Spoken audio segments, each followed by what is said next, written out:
knew and did the right thing and would not, my mother could drink my dad on the table. That's not much to be bragging about. 2 drinks and Dad was happy as could be. But I've been going back through some of the thoughts and pictures of my own, that side of the family, the Boatmans and the Johnsons, and you would have loved your grandmother, your great grandmother, I should say, and she was a marvelous person. Her name was Eskridge Evelyn Johnson. Eskridge was a family name. Somewhere back in history, Colonel Eskridge, who was a Virginian and who was George Washington's wife, was that it? Mary Ball's guardian, George Washington's mother's guardian. George Washington's mother's guardian, Mary Ball. That's where George Washington got his name, because It was Colonel George Eskridge. Colonel George Eskridge, okay. Anyway, there's some connection back there, familial or whatever. And which kind of makes it interesting, doesn't it? I would think so anyway. We had, I don't know what happened to the history book I had. You don't have a copy, do you? Mm-hmm. You have a copy? Let's see about making some copies for some people in the family who may not know. Yeah, we could do that. It wouldn't be that expensive, and I'd foot that minor bill, you might say. Yeah, you should have a copy of that. It would be interesting to do. So we won't see you till June, huh? That's right. That's good. I'll look forward to it. Unless the Lord says, come up hither.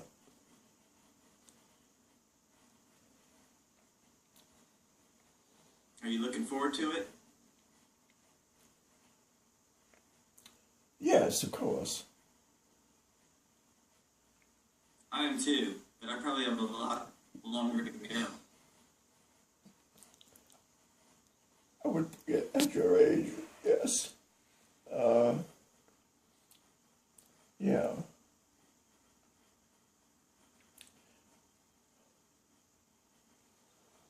My sweetheart's up. And my son. And my mom.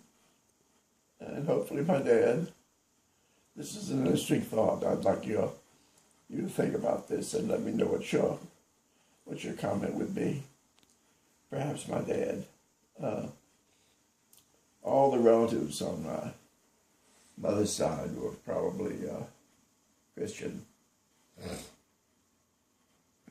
know my grandfather, Andrew Robertson Johnson, was a committed Christian. And, beyond that, I'm not sure, but in all probability. In any case, I ask, I'm trying to think of the name of the pastor now, but I've always been either Baptistic, I grew up at the First Baptist Church in New Orleans, or ultimately when your grandmother, when your mother and I, when your grandmother and I should say, I was sorry about that, trying to decide on a church, they grew up at the State Street, St. Charles Avenue Baptist, Presbyterian Church. And so we said, well, we decided on a Bible church. We figured that was not right in the middle, but off on to the right a little bit, and it certainly suited me. And your grandmother was gonna go along with almost anything I said, but I didn't want to force my will on her, of course. And so we started going to Bible churches at that time. We started the first one, New Orleans Bible Church, which was a brand new at that time in New Orleans, and we met in the attic of a member who was lived on the West Bank, and who offered his home, his attic, for it was a finished attic, a lovely place. Not an attic you think where we batten and stuff, but started on Bible churches, and we've been very well satisfied with them there. They call it non-denominational, but they certainly, I think, walk a narrower walk than some. No aberrations that other denominations may carry. In any case, we started going to Bible church, and spent the rest of our lives at one Bible church or another, depending on where we lived, and etc. And whether or not I gave a damn about the pastor. Sometimes you go to church just to be going to church and feel it's an obligation to worship the Lord, and then you listen closely to what the pastor's saying and decide, well, no, I don't agree with this, that, or the other, and so you make a move. Thank God for the prerogative of moves. And let's see.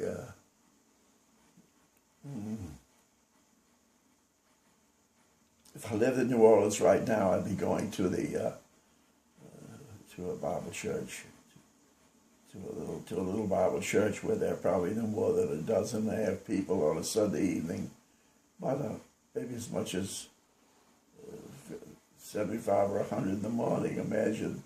I've never much cared for big churches. I always liked the smaller. Even though I grew up in the First Baptist Church in New Orleans, which was the largest Protestant church in the city at that time, I gravitated to smaller churches and a more comfortable situation, and but as your grandmother used to say, "À chacun son goût," said the woman as she kissed the cow. And if you know any French, "À chacun son goût" is each to his own taste. You would agree with that, right? À chacun son You mean goût. as far as preference at church? As far as any choice, each to his own taste. You pick where you want to go worship or practice law or medicine or teach or whatever. I think everybody, that's a wonderful thing about this country. Each person can do what he pleases under the law, which of course is, have to do that. Anyway, I don't criticize people for doing what they feel is best for themselves and their family. As long as they're not breaking the law, it's none of my business. You just go do what you have to do. Anyway, I'm sure I could continue to bore you for the next hour or so, but I'll spare you that episode, and maybe we'll see each other come June and celebrate. That'll be good. You'll get to meet the whole family. You bet. Especially Chloe. You're going to like Chloe. She's great. Oh, I bet. I was telling your sister this morning that I had two collections. One was a collection of squirrels that Nan started, that Bliss started. One was a perfectly beautifully blown solid glass squirrel, and she took a fancy to it. Then she began collecting, and there are probably a dozen or so. And I would love someone in the family to have that collection and continue it if they felt that they were really interested in, would like it. And almost every kid would like a collection of some kind or other. I used to have collections. I don't know what happened. Have you ever heard of the Little Big Book? No. Well, a Little Big Book was a book, but let's see, it was about that big. And on each page, there was a continuing comedy or story. And I had a suitcase full of them. Literally a suitcase, a big suitcase full of Little Big Books. Now, of course, you don't hear from anyone. I've not even seen them whenever they show antique stuff of any value. So who knows, they're lost in the dustbin of history. But I would love to have had some of those big books back. And now I know that they'd be worth a little something. But the squirrels are very nice. And I'm hopeful someone with family could, and I'm going to bring them up to, I'll have them when I see you in June,